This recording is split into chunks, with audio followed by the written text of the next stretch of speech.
Ésaïe, chapitre 62. À cause de Sion, je ne me tairai pas. À cause de Jérusalem, je ne prendrai pas de repos jusqu'à ce que sa justice apparaisse comme l'aurore, et son salut comme un flambeau qui s'allume. Alors les nations verront ta justice, et tous les rois ta gloire, et l'on t'appellera d'un nom nouveau, défini par l'Éternel lui-même. Tu seras une couronne splendide dans la main de l'Éternel, un turban royal dans la main de ton Dieu. On ne t'appellera plus abandonné, on ne dira plus à ta terre dévastation, mais on t'appellera mon plaisir est en elle, et l'on appellera ta terre mariée, car l'Éternel prend plaisir en toi et ta terre aura un mari.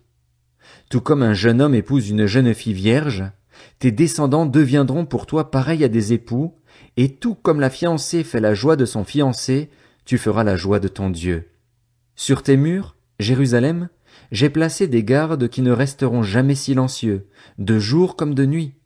Vous qui êtes chargés de la rappeler à l'Éternel, ne vous accordez aucun répit. Ne lui laissez aucun répit jusqu'à ce qu'il rétablisse Jérusalem et fasse d'elle un sujet de louange sur la terre. L'Éternel l'a juré par sa main droite et par son bras puissant. Je ne donnerai plus ton blé comme nourriture à tes ennemis et les étrangers ne boiront plus ton vin nouveau, fruit de ton travail, mais ceux qui auront récolté le blé le mangeront et loueront l'Éternel, et ceux qui auront vendangé boiront du vin nouveau dans les parvis de mon sanctuaire. Franchissez, franchissez les portes, dégagez le chemin du peuple, préparez, préparez la route, enlevez les pierres, dressez un étendard vers les peuples. Voici ce que l'Éternel annonce aux extrémités de la terre. Dites à la fille de Sion, ton salut arrive. Il a son salaire avec lui et sa récompense est devant lui. On les appellera peuple saint, racheté de l'Éternel. Et toi, on t'appellera recherché, ville non abandonnée. Ésaïe, chapitre 63. Qui est celui-ci? Il arrive d'Édom, de Botsra, en habit rouge. Qui est celui-ci?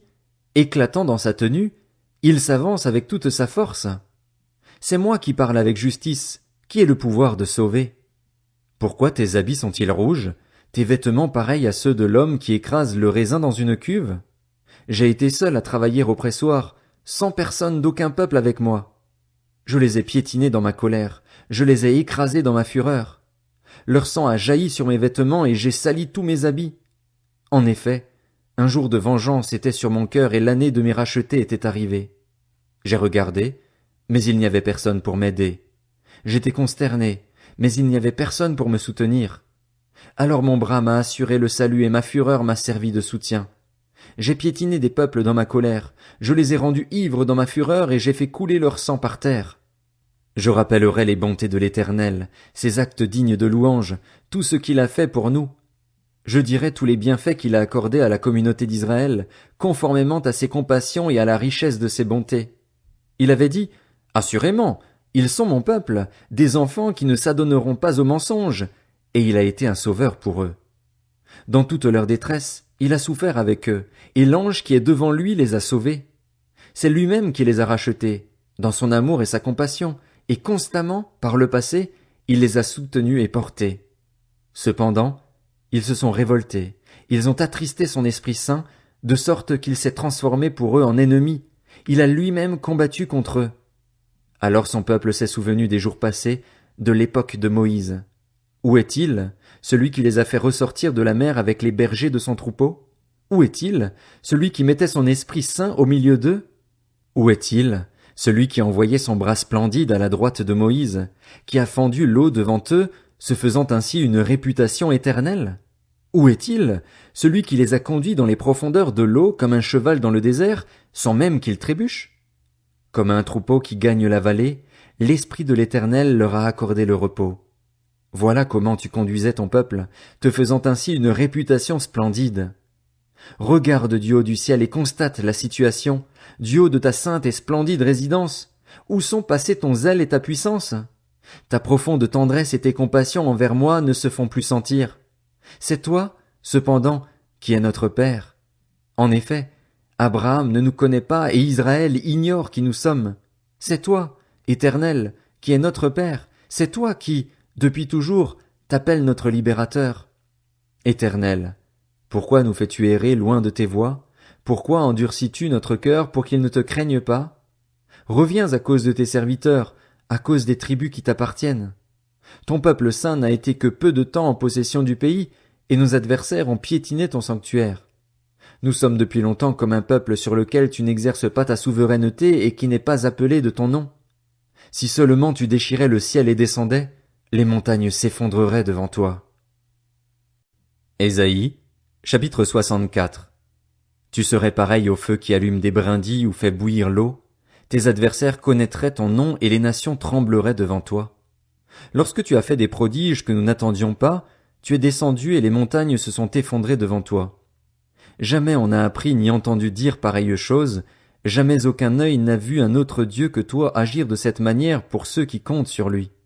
Tu vas à la rencontre de celui qui pratique avec joie la justice, de ceux qui se souviennent de toi en marchant dans tes voies. Cependant, tu as été irrité par ce que nous avons péché. Pourtant, c'est en les suivant toujours que nous pouvons être sauvés. Nous sommes tous devenus comme des objets impurs et toute notre justice est pareille à un habit taché de sang. Nous sommes tous aussi fanés qu'une feuille et nos fautes nous emportent comme le vent. Il n'y a personne qui fasse appel à ton nom, qui se réveille pour s'attacher à toi. C'est que tu t'es caché à nous et tu nous laisses nous liquéfier par l'intermédiaire de nos propres fautes. Cependant, Éternel, c'est toi qui es notre Père. Nous sommes l'argile, tu es notre potier, nous sommes tous l'œuvre de tes mains. Ne t'irrite pas à l'excès, Éternel, et ne te souviens pas indéfiniment de notre faute. Regarde donc, nous sommes tous ton peuple. Pourtant, tes villes saintes se sont transformées en désert. Sion est un désert, Jérusalem un endroit dévasté. Notre saint et splendide temple, où nos ancêtres célébraient tes louanges, est devenu la proie des flammes. Tout ce que nous avions de précieux est en ruine. Devant tout cela, Éternel, te retiendras-tu d'intervenir? Vas-tu garder le silence et nous humilier à l'excès? Ésaïe, chapitre 65.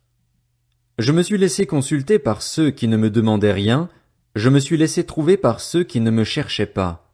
J'ai dit, me voici, à une nation qui ne faisait pas appel à mon nom. À longueur de journée, j'ai tendu mes mains vers un peuple rebelle qui marche sur une mauvaise voie en suivant ses propres pensées. C'est un peuple qui ne cesse de m'irriter en face en offrant des sacrifices dans les jardins et faisant brûler de l'encens sur les briques. Il habite dans les tombeaux et passe la nuit dans des endroits bien gardés. Il mange de la viande de porc et remplit ses plats d'aliments impurs. Il prétend, reste à l'écart, ne t'approche pas de moi, car je suis trop saint pour toi. Une telle attitude fait monter dans mes narines une fumée, un feu qui brûle toujours. Tout cela reste écrit devant moi.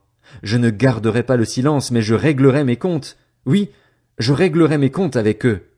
Je vous ferai payer vos fautes ainsi que celles de vos ancêtres, dit l'Éternel, parce qu'ils ont fait brûler de l'encens sur les montagnes et m'ont insulté sur les collines. Je calculerai le salaire de leurs actions passées et le leur payerai. Voici ce que dit l'Éternel. Quand on trouve du jus dans une grappe, on dit « Ne la détruis pas, car elle contient une bénédiction. » J'agirai de la même manière à cause de mes serviteurs. Je ne détruirai pas tout. Je ferai sortir de Jacob une descendance, et de Juda celui qui prendra possession de mes montagnes. Ceux que j'ai choisis en prendront possession, mes serviteurs y habiteront. Pour mon peuple, pour ceux qui m'auront recherché, le Saron servira de domaine au petit bétail, et la vallée d'Accor de lieu de repos au gros bétail. Quant à vous qui abandonnez l'Éternel, qui oubliez ma montagne sainte, qui dressez une table pour le Dieu de la chance et remplissez une coupe pour le Dieu du destin, je vous destine à l'épée et vous devrez tous vous agenouiller pour être égorgés. En effet, j'ai appelé et vous n'avez pas répondu. J'ai parlé et vous n'avez pas écouté. Au contraire, vous avez fait ce qui est mal à mes yeux et vous avez choisi ce qui ne me plaît pas. C'est pourquoi, voici ce que dit le Seigneur, l'Éternel. Mes serviteurs mangeront tandis que vous aurez faim. Ils boiront tandis que vous aurez soif. Ils seront dans la joie tandis que vous connaîtrez la honte. Ils chanteront de bonheur tandis que vous crierez de douleur et vous lamenterez, l'esprit brisé. Vous laisserez votre nom comme une formule de malédiction à ceux que j'ai choisis. Ils diront, que le Seigneur, l'Éternel, te fasse mourir comme eux. Quant à ses serviteurs, l'Éternel leur donnera un autre nom. Celui qui voudra être béni dans le pays voudra l'être par le Dieu de vérité, et celui qui prêtera serment dans le pays le fera au nom du Dieu de vérité. Les détresses passées seront oubliées, elles seront cachées à mes yeux. En effet, je crée un nouveau ciel et une nouvelle terre. On ne se souviendra plus des premiers événements, ils ne viendront plus à l'esprit.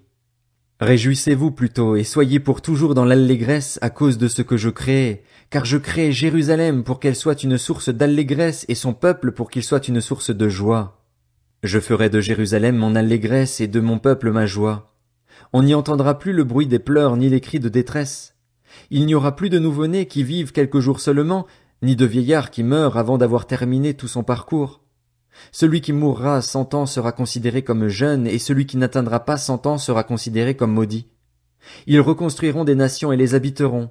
Ils planteront des vignes et en mangeront le fruit. Ils ne construiront pas des maisons pour qu'un autre les habite. Ils ne feront pas des plantations pour qu'un autre en mange, car la vie des membres de mon peuple sera aussi longue que celle des arbres, et ceux que j'ai choisis jouiront du fruit de leur travail. Ils ne se fatigueront pas pour rien, et ils n'auront pas des enfants qui soient pour eux une source d'inquiétude. En effet, ils formeront une lignée de personnes bénies de l'Éternel, et leur progéniture sera avec eux. Alors, avant même qu'ils ne fassent appel à moi, je leur répondrai. Avant même qu'ils n'aient fini de parler, je les exaucerai. Le loup et l'agneau brouteront ensemble, le lion, comme le bœuf, mangera de la paille et le serpent aura la poussière pour nourriture. On ne commettra ni mal ni destruction sur toute ma montagne sainte, dit l'Éternel.